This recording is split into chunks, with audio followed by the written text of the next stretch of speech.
Punalur KSEB. Power സ്റ്റേഷനിൽ നിന്നും railway സബ്സ്റ്റേഷനിലേക്ക് വൈദ്യുതി എത്തിക്കുന്നതിനുള്ള പ്രവൃത്തികൾ ആഗസ്റ്റ് അവസാനത്തോടെ ആരംഭിക്കും. സ്കാനിംഗ് സർവേ ഉൾപ്പെടെ പൂർത്തീകരിച്ച കരാർ കമ്പനിക്ക് ഇനി റോഡിലൂടെ കേബിളുകൾ സ്ഥാപിക്കുന്ന പ്രവൃത്തിയാണ് ആരംഭിക്കാനുള്ളത്. പ്രതികൂല കാലാവസ്ഥയാണ് നിലവിൽ പദ്ധതിക്ക് തടസ്സമായിരിക്കുന്നത്. ഇതിനാൽ തന്നെ റെയിൽവേയുടെയും സംസ്ഥാന സർക്കാരിൻ്റെയും നിർദ്ദേശപ്രകാരമാണ് പ്രവൃത്തികൾ ആഗസ്റ്റ് മാസത്തിൽ ആരംഭിക്കുവാൻ തീരുമാനിച്ചത്.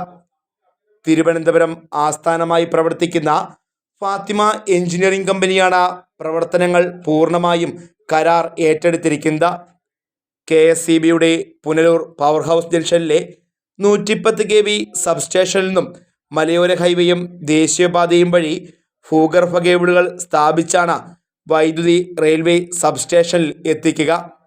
കെ.എസ്.ആർ.ടി.സി. ജംഗ്ഷനിൽ കൊല്ലം തിരുമംഗലം ദേശീയപാതയും മുറിച്ചു കടന്ന മൂർത്തിക്കാവ് വഴി 2.7 കിലോമീറ്റർ നീളത്തിൽ കേബിളുകൾ സ്ഥാപിക്കേണ്ടതുണ്ട്.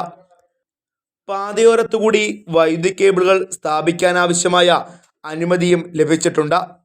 പവർ ഹൗസ് മുതൽ പുനലൂർ സബ്സ്റ്റേഷൻ വരെയുള്ള ഭാഗത്ത് വൈദ്യുതി കേബിളുകൾ സ്ഥാപിക്കുന്നതിന് 14 കോടി രൂപയാണ് കമ്പനിക്ക് അനുവദിച്ചിരിക്കുന്നത്. റെയിൽവേയുടെ സബ്സ്റ്റേഷനിൽ 1 വർഷത്തിന് മുൻപ് തന്നെ മുഴുവൻ നിർമ്മാണ പ്രവൃത്തികളും പൂർത്തിയായി കഴിഞ്ഞിരുന്നു. Fox TV news bureau, Punalur.